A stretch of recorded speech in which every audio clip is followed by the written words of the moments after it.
Having enough money pouring in passively to cover life expenses is what it means to be financially free. Once the daily expenses are met, there's no need to work. You can be called financially independent. If you've been watching the channel for a time, you're aware that in order to achieve financial independence, you must first become financially free. We must acquire assets that generate sufficient income to support your lifestyle. But what assets can give us with not only cash flow to meet our living expenditures, but also protection from market downturns and inflation? Let's look at 7 items to help you quit your job today. Number 1. Real estate that generates cash flow. Real estate is believed to be one of the best methods to build money for a reason. For one thing, real estate has a tendency to appreciate in value over time. According to historical data, the median home price in the United States was $97,000 at the start of the 1990s. The average home is now worth over $342,000. In the last 30 years, the market's worth has more than tripled. Second, a person can hold this form of asset without having the financial means to do so. Let's say we buy a house for $200,000 and put down $40,000 as a down payment. Finance the remaining $160,000 over the next 30 years at a rate of 2.5%. Our monthly expenses are $830, which includes mortgage payments, interest, insurance, and taxes. This means that you can start with $40,000 or even less. We could possess a $200,000 asset, but let's say we could rent it for $1,200 per month. After expenses, we have a positive monthly cash flow of $370 or $4,440 per year. The beautiful thing about real estate is that it allows you to generate equity by having someone else pay for your asset. Year after year, the value of your house rises, and you enjoy positive cash flow month after month. Not to mention the financial tactics for increasing one's wealth through real estate. Many investors exploit the appreciation in their property's value to borrow money and buy new properties. Let's imagine your $200,000 home has appreciated in value and is now worth $250,000. So you decide to refinance this residence and cash out the $50,000. The $50,000 is then used to purchase another $200,000 property. This means you're able to buy $450,000 worth of rising real estate with your original $40,000 investment, thereby doubling your cash flow.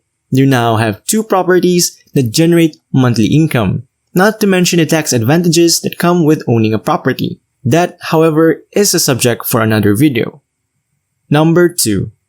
Stocks with dividends. Owning stocks of extremely profitable firms that pay dividends to their owners is one of the simplest methods to start generating passive income flow. Dividend yields differ from one company to the next. Apple, for example, pays a dividend yield of 0.57%, whereas ExxonMobil pays a dividend yield of 5.3%. A dividend yield is simply the percentage of the stock's value paid out as a dividend. If you own 100 shares of a stock with a 3% dividend yield, you will earn $3 each year in dividends. Dividend yields are no longer the only consideration when purchasing a stock. We must put our money into financially healthy businesses with a strong record and a promising future. AT&T, for example, offers a dividend yield of 8.3%, which is significantly higher than the market average. However, over the last 5 years, the stock has lost approximately 30% of its value. Making dividends a regular element of our financial flow is a long-term strategy. Unless you have a lot of money to invest. Consider the following scenario. Your investment portfolio has an average dividend yield of 3%. So, in order to earn $1,000 in dividends every month, a portfolio of $400,000 is required. This is why most people consider dividend investing to be a long-term strategy. Many investors use compounding interest and dividend reinvestment to build their portfolios to the point where they generate significant cash flow. Although this is a long-term strategy, it is a valuable addition to our cash flow because passive income is taxed at a lower rate than normal income.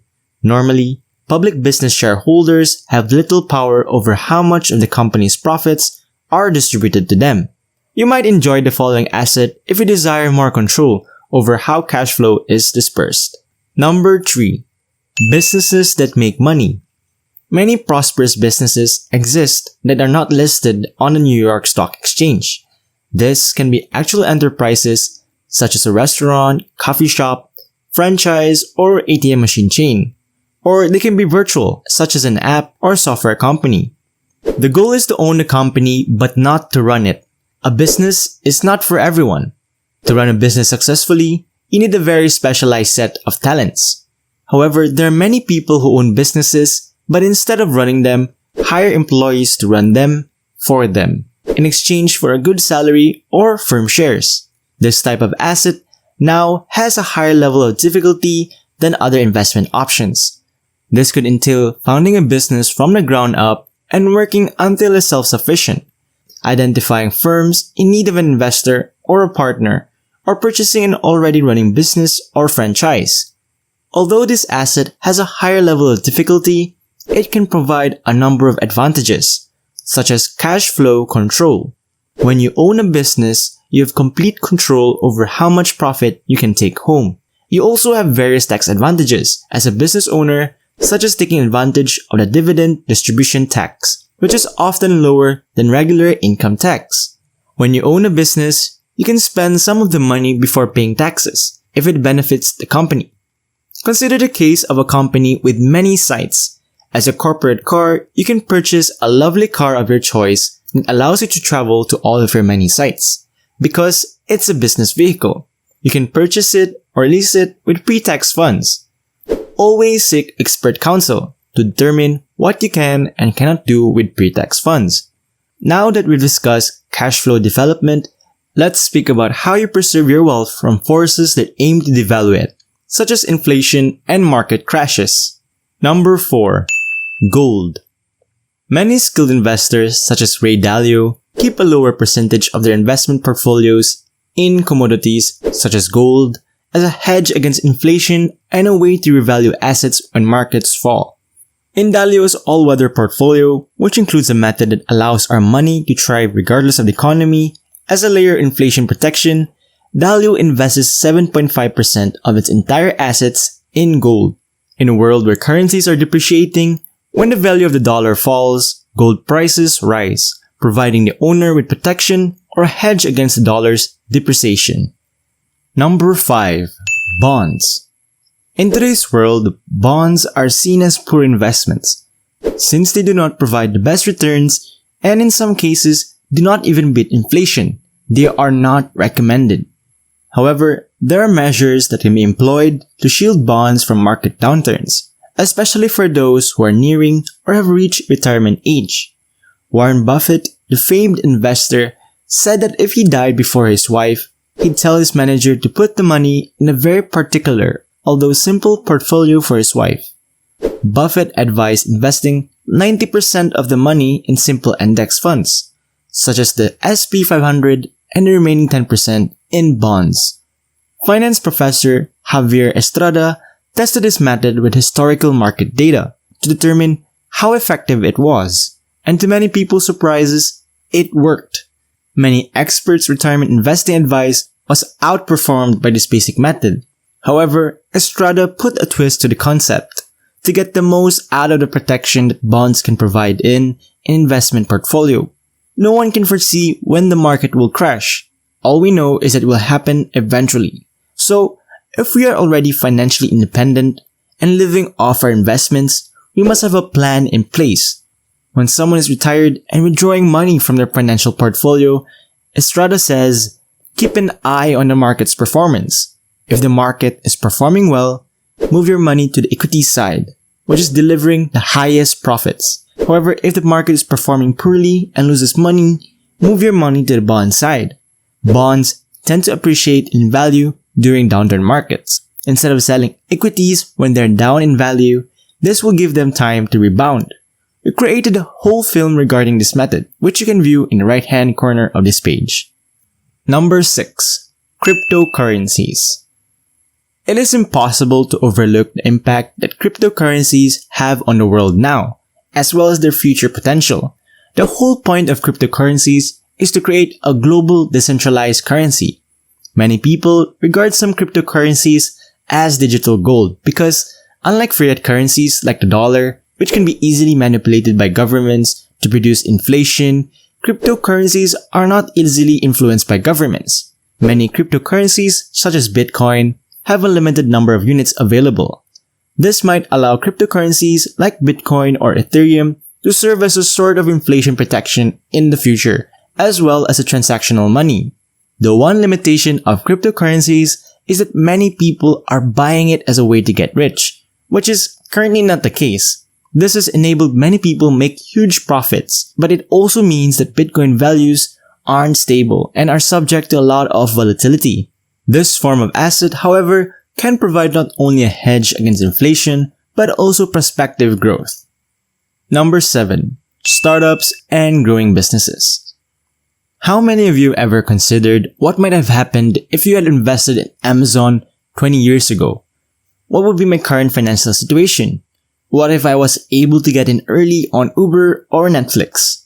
We can go back in time and invest in those excellent enterprises. Unfortunately, on the plus side, new businesses are being formed every day, which will eventually be beneficial. This type of investments can yield a huge return, but they also come with a huge risk. Those that invest in these enterprises typically commit a tiny amount of their portfolio to these assets and recognize that these investments are likely to fall to zero. On the other hand, if they put their money into the correct company, their riches has the potential to soar and propel them to new heights.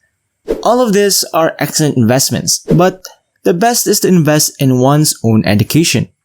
Real estate can be a terrific investment for individuals who are educated, but it can be a disaster for those who are not. Stock investing can be a terrific method to develop long-term wealth, but we may miss out on great chances if we lack financial knowledge. The cornerstone of investing and constructing the life we want is investing in our own knowledge. This is why I adore books that deliver years of knowledge in just a few hours.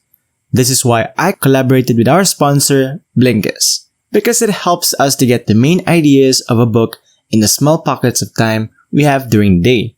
Whether you like to read or listen, I myself prefer to listen, which is why Blinkist is so fantastic. In 10 to 15 minutes, I can grasp the essential points of a book. And if I enjoy a book and want to listen to its entirety, I can acquire the audiobook through Blinkist for up to 65% off the standard retail price. One of my favorite features is the shortcast option, which allows you to quickly grasp the important points of a podcast.